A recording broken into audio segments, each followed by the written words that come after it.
Fala pessoal, mais uma vez estamos aqui no canal sobre sentenças, sobre eventos, para o nosso 5º episódio da 2ª temporada. Aí sim. Nós mudamos o protocolo porque ele não conseguiu durante 4 gravações fazer a abertura. Agora vai. É isso aí, meu amigo. E para variar, estamos aqui com o apoio de sempre, nesse episódio mais do que nunca, nosso amigo Gustavo Rocha. Valeu, velho, por estar aqui e por me ajudar a dizer qual era o episódio e qual era a temporada. Trava a língua aqui. Bem, pessoal, não poderia ser diferente. Vamos analisar mais uma sentença aqui. E dessa vez um caso que também acontece com muita frequência. É importante que você saiba, Gustavo, isso é obrigação básica do time de eventos da associação, dos consultores, do setor de cadastro, obviamente que de todo mundo que acompanha a associação, saber quais são os benefícios que a associação disponibiliza e qual é a extensão de cobertura da associação, né? Até onde a associação cobra, qual o tipo de evento que existe previsão contratual para cobertura, qual o limite de valor, quando é que o associado eventualmente perde direito àquele benefício. Isso é o básico. Se a gente não sabe quais são os benefícios, como é que a gente vai prestar um serviço para a associação? E quando a gente fala de extensão de cobertura, pessoal, é preciso que quando o associado venha abrir o evento, a gente consiga identificar com aquela narrativa, Gustavo, que tipo de evento é aquele. Perfeito. Eu colidi num veículo de terceiro, é uma colisão.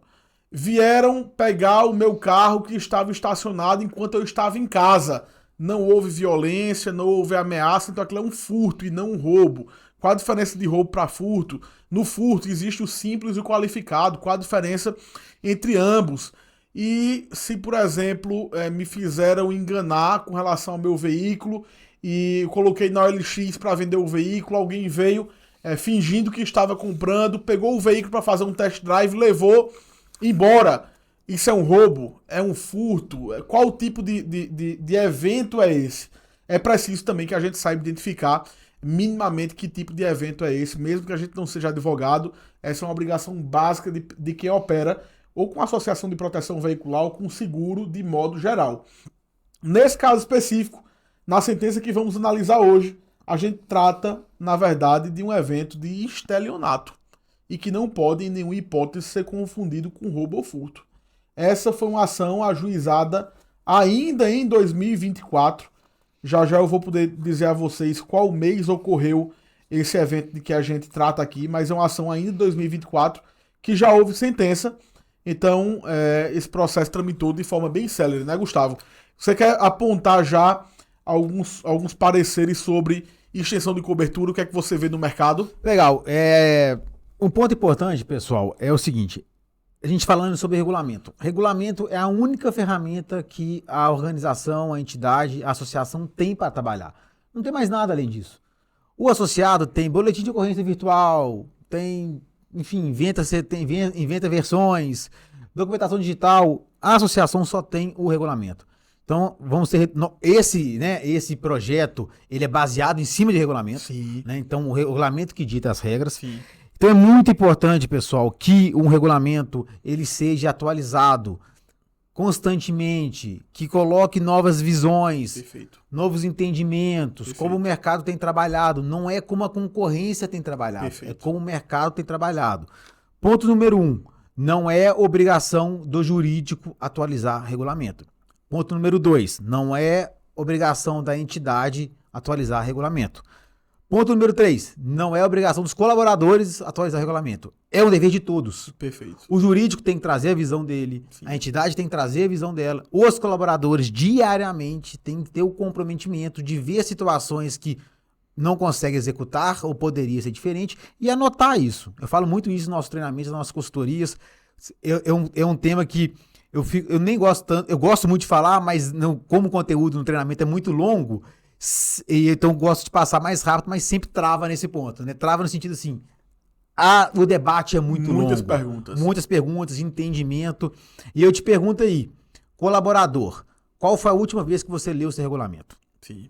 Não é que você entende o regulamento, mas qual você leu na íntegra? Você sabe, entendeu como ele funciona. Isso é muito importante. Sem dúvida, sem dúvida. Ô Gustavo, e a gente advoga para centenas de associações e obviamente que o funcionamento de cada uma delas é distinto de uma para outra, de região para região, mas a gente consegue na nossa cabeça separar e a gente faz análise, você faz com seus clientes também. Eu sei que fulano é mais organizado, fulano tem um pouco menos de organização, e é engraçado porque as associações mais organizadas nunca deixam aqueles pontos de melhoria passarem. Até é comum que quando você enxerga um ponto de melhoria no regulamento, a gente não opere imediatamente, deixa a gente juntar mais 2 ou 3 mudanças, e a gente juntou ali, e depois de 3 meses a gente altera tudo, é comum isso. Mas a gente recebe uma ligação, a gente presta aquela consultoria para o cliente, opa, essa mudança é importante ser feita. Aí no mês seguinte, de novo, não, essa mudança é importante ser feita. Quando a gente se reúne com o cliente 3 meses depois, nenhuma daquelas perguntas passou despercebido. Estão todas ali anotadas para a gente fazer a mudança no regulamento interno. E de fato, se a gente for alterar e trazer melhoria para regulamento interno, todo mês tem que mexer. Sim. Todo mês a gente precisa mexer. E não é só da parte de eventos. Sim. Por exemplo, a parte de cobrança. Sem dúvida. Fonte de pagamento. Perfeito. O associado pode fazer um Pix e falar que pagou. Tem várias situações que não é que pode ou não pode. Tem que estar no regulamento. Perfeito. Tem que estar bem descrito no regulamento. Perfeito. E o exercício da leitura das sentenças, fica o convite aí para você, diretor de proteção veicular. Lançamos o podcast toda quinta-feira às 19 horas. Ele vai ao ar, um novo episódio com análise de uma nova sentença, e imediatamente essa sentença é colocada no grupo para que vocês possam ler. O exercício de ler essas sentenças também traz muito insight pra gente. Perfeito. Tem várias passagens aqui, Gustavo, que eu digo, poxa, olha, não é obrigatório a gente ter essa informação no regulamento, mas o juiz citou aqui que ele julga importante para demonstrar boa fé. Vamos incluir. Esse é um exercício que você, diretor, você consultor, você dirigente, você colaborador do setor de eventos também pode fazer. Então, leia essas sentenças, que é um excelente exercício. E sobre essa sentença especificamente, como eu já antecipei, a gente vai tratar de um benefício que não tem cobertura na associação. Como assim não tem cobertura? Quem disse que não tem cobertura? Doutor Lucas, eu posso aplicar essa regra na minha associação? Não sei, depende. Deixa eu ver se o regulamento interno, para que a gente possa definir se tem cobertura para estelionato na sua associação ou não.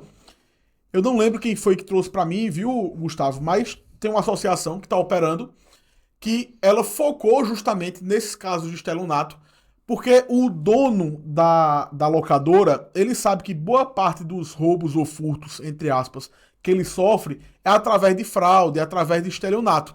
E não tem cobertura nas seguradoras nem associações.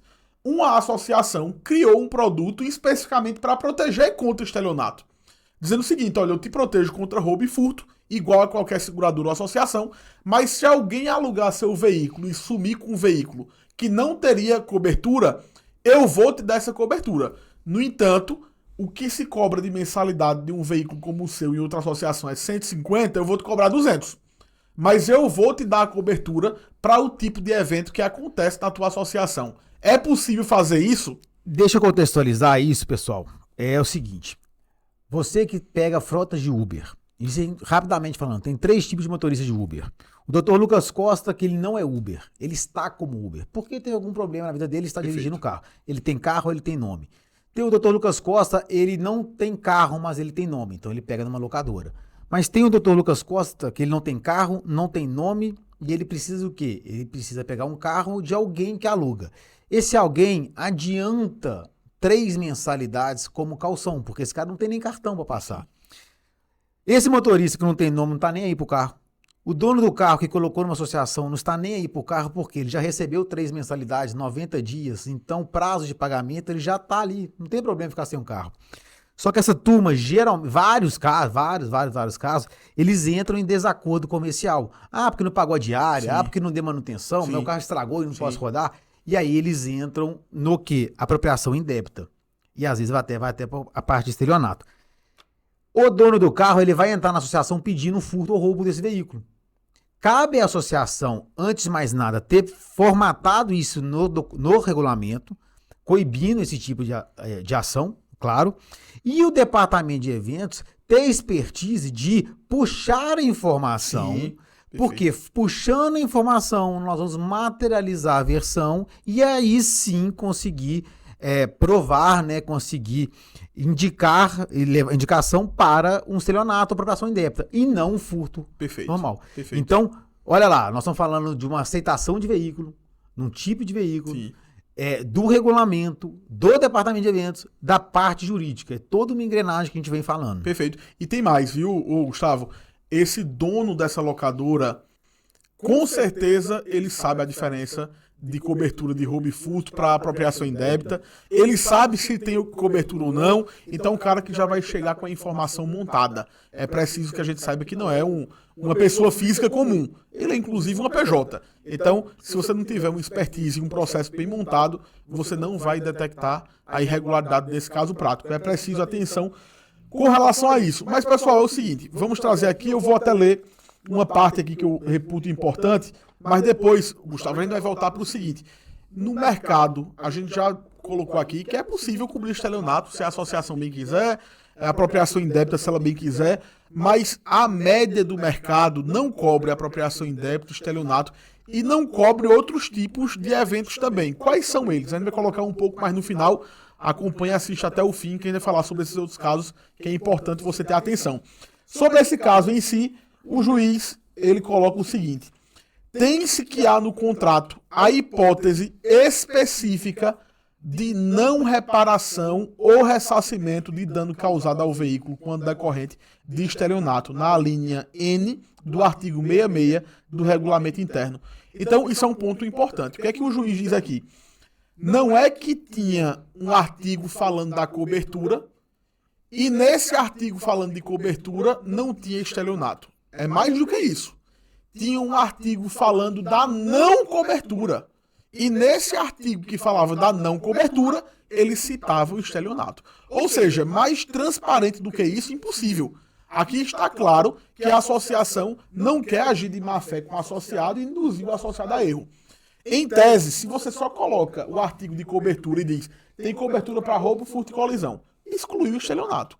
Mas mais do que isso, se a associação pudesse se preocupar em ser mais transparente ainda e colocar uma cláusula de não cobertura, a gente está vendo aqui na sentença judicial que é importante. Então, dessa maneira, não restou dúvida, concluiu o juiz dizendo o seguinte: entendo que não há abusividade na cláusula contratual que prevê a exclusão da cobertura no caso do estelionato. Não tem abusividade. É uma decisão ali da associação, limitando as hipóteses de roubo e furto. Logo, diante do conteúdo do boletim de ocorrência, verifica-se que o autor foi vítima de estelionato, não subsistindo o dever de indenizar. E aí, em outra sentença aqui, mas que trata de um caso parecido, que o juiz, inclusive, diz assim: se o associado não concorda com as regras do regulamento interno, que ele procure outra entidade cujas regras façam sentido para ele. Isso é muito claro, né, Gustavo? Perfeito. Tem essa questão, se você quiser comentar, mas já alinha com essa questão das outras coberturas. Isso, eu vou puxar essa. Na verdade, eu vou dar a primeira dica e vamos fazer o seguinte: vamos tratar esses assuntos no grupo de WhatsApp que tem sido bem engajado. Legal. Senão nós vamos gastar muito tempo. Dica importante: é um capricho, mas para o departamento jurídico é muito importante, é muito bom, tá? O associado, na grande maioria dos casos, assina que recebeu o regulamento junto com o termo de adesão. Mas, se possível, numa contracapa ao termo de adesão, coloque os principais tópicos do seu regulamento ou o que você entende que é importante. Exemplo, peças, tempo de reparo, indenização, tempo de indenização, e ele dá uma rúbrica. Cláusula 5, ele rubrica. Vai mudar a lei? Vai mudar o direito? Não. Mas caso o associado, que várias sentenças o associado fala, não sabia. Sabia. Mas quando você mostra para o juiz que ele recebeu, ele sabia, e ele inclusive rubricou essa cláusula. Perfeito. Demonstra para o jurídico, para o juiz, a boa vontade, ele não tem o jurídico, a boa fé do departamento, da associação e tudo mais. Então essa seria a primeira dica. Vamos falar no WhatsApp que, se você coloca no seu regulamento que o associado tem que comunicar imediatamente à associação, você vai perder a ação. Não tem como comunicar imediatamente. Vamos falar sobre isso lá. Coberturas, fenômenos da natureza. O Brasil vem enfrentando várias catástrofes naturais. Nós estamos aqui no interior do Pernambuco e está chovendo. É importante contextualizar, a gente está em junho de 2024. Exatamente. Passamos pela situação no Rio Grande do Sul, que foi o maior sinistro da história do Brasil. Perfeito. Calamidade pública, as próprias seguradoras não cobrem. Não estou falando que não vai ser pago, por causa da proporção. Mas, pessoal, tem associação que não cobre colisão com árvores ou muros em determinado horário. São regras que bem estabelecidas vai te trazer muito resultado. Sem dúvida. Pra gente não alongar, caso o doutor queira contribuir com alguma outra, quilometragem excessiva. Perfeito. Veículo com financiamento, com X parcelas em atraso, demonstra Sim. que o associado não tem condições financeiras de estar com aquele carro e vamos subir com o carro. Enfim, são vários pontos que nós vamos tratar pontualmente no grupo de WhatsApp e a gente tem um debate bem legal lá. Engraçado que são todos detalhes e as associações que prestam atenção nesses detalhes têm uma sinistralidade bem controlada. Quem não presta atenção nesses detalhes tem uma sinistralidade mais elevada. Deve ser coincidência, né, Gustavo? É assim, a associação que fala assim, vou passar a participação obrigatória de 5,5 para 5 para ter uma vantagem comercial. Não é esse o ponto. Sem dúvida. Porque se tirar isso, vai questionar comercialmente. Não, pessoal, nós estamos falando sobre resultado. Perfeito. Sobre uma solidez e evitar um passivo jurídico. Perfeito. Esse é o ponto. Em um mercado milenar, como é o mercado de seguro, aqui eu abro um parênteses, porque quando a gente trata de proteção patrimonial, pouco importa se a formação jurídica é como associação, cooperativa, seguro, pouco importa. É proteção patrimonial da mesma forma. Quando a gente trata de um mercado milenar como proteção patrimonial, nenhuma dessas regras são estabelecidas ao acaso. Nenhuma dessas regras são construídas da noite para o dia. Então, se existe, de fato, uma formação empírica que mostra que dá certo através dessa regra, vamos ser humilde suficientemente para aplicar o que o mercado já comprovou que dá resultado. Vou fazer só uma referência de um amigo nosso. Fica à vontade. Amigo nosso, a gente falou dele há pouco tempo, o Alexandre Portes. Aqui não é um podcast comercial, muito antes, pelo contrário. Mas o Alexandre Portes é um excelente advogado, referência no setor, e ele é um cara estudioso de regulamento. Sim. E eu acho uma coisa muito legal dele, que ele não faz Ctrl-V, Ctrl-C de regulamento. Perfeito. Ele entende a necessidade, e aí ele vai, de uma forma criativa, buscar qual o melhor formato para aquele cliente daquela região. Maravilha. E mais do que isso, eu referencio também Alexandre Portes aqui, fica inclusive um abraço para ele, no sentido de que isso é obrigação do jurídico, a gente tem um país de tamanho continental. Sim. O que funciona em Belém do Pará não vai funcionar no Rio Grande do Sul, não vai funcionar em Pernambuco. Então, escritórios que têm atuação nacional é preciso tomar muita atenção com relação a isso. A questão, por exemplo, nós vamos estourar o tempo, mas é legal falar isso também. Uma vez a gente pegou um cliente que ele tinha uma base muito grande de motos no interior da Bahia. Quando nós começamos a analisar os eventos, a gente ia negar todos os eventos, porque as motos lá não tinham retrovisor. Nossa. Aí nós começamos a canetar, negativa. Aí até o cliente falou, cara, eu não posso negar, porque a gente já aceita sem retrovisor. E é cultural as pessoas... Deixa eu trazer uma informação, talvez você não saiba. Você sabia que tem um município em Pernambuco cuja lei municipal, com autorização, e não tem absolutamente nenhuma inconstitucionalidade nisso, ela proíbe o uso de capacete? Lá também não usa capacete também, não. Lá não tem retrovisor, capacete, os caras estão andando sem camisa e chinelo. Assim... É a especificidade daquele local. Exatamente. Né? Então Perfeito. tem que ter esse entendimento também. Perfeito. E diferente das seguradoras, nas seguradoras a gente tem uma exigência maior na formalização dos direitos e deveres do segurado, tudo isso em uma apólice que inclusive é referendada pela SUSEP. Aqui na associação é a lei que Lucas faz com Gustavo. E essa lei é subscrita no regulamento interno. Há uma liberalidade muito maior, Gustavo. Então a gente precisa, enquanto prestador de serviço, entender quais são as nuances daquela região em que a gente atua. Não é isso?